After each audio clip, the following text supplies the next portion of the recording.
Okay, class.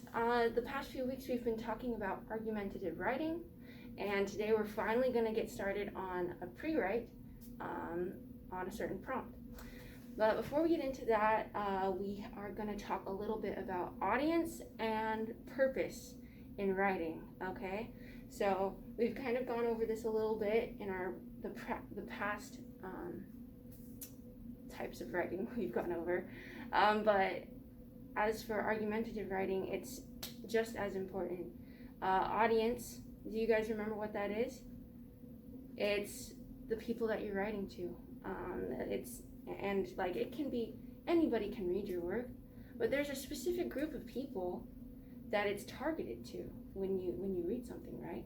And you need to figure out what that group is that you want to read your work before you start writing it, so you can make it more specific, and as those people read it, they will be able to feel the impact, and they'll be able to have an emotional pull with what you've written. Okay, as for purpose, that's going to help you stay focused.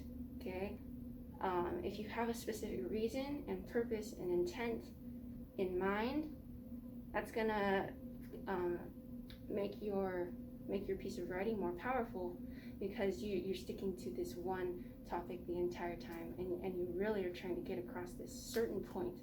All right, especially in argumentative writing, because you're trying to defend a certain opinion. Okay, and if you stray from that, it's going to make your reader lose interest or make them confused.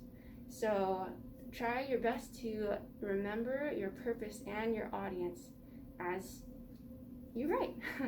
All right, we're gonna go over a couple of examples just to make sure that we understand both of these concepts correctly.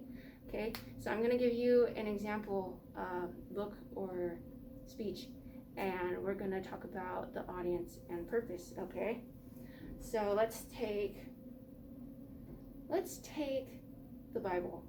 All right, so the Bible is a religious text, right? And it's about Jesus and also many of the prophets before and the apostles that came after him.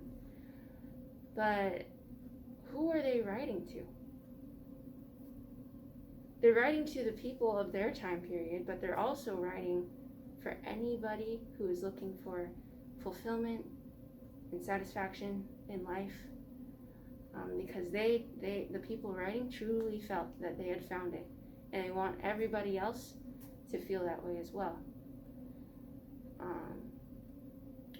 And that would be its purpose too. The audience is anyone who's looking for that fulfillment, right? But the purpose is helping them find and understand who Christ is and what he can do for them. Yeah? Now let's think of a different example. Have you heard of the book There's a Walk It in My Pocket by Dr. Seuss?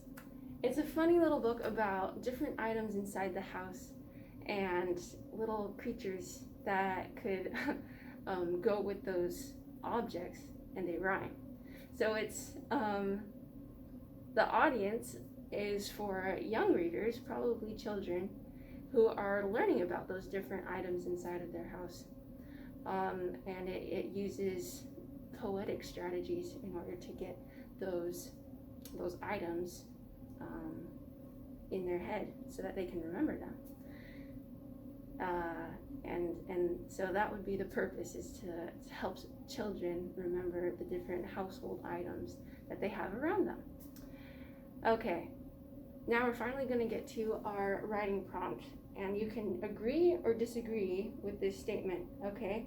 But as I say the statement, I need you to, first of all, decide whether you agree or disagree, and then I want you to think about your audience and purpose. All right? So the statement is, every home should have a pet. All right. Some of you might agree, some of you might disagree, but write down whether you agree or disagree, and then your audience and purpose, and then we'll come back and talk about it.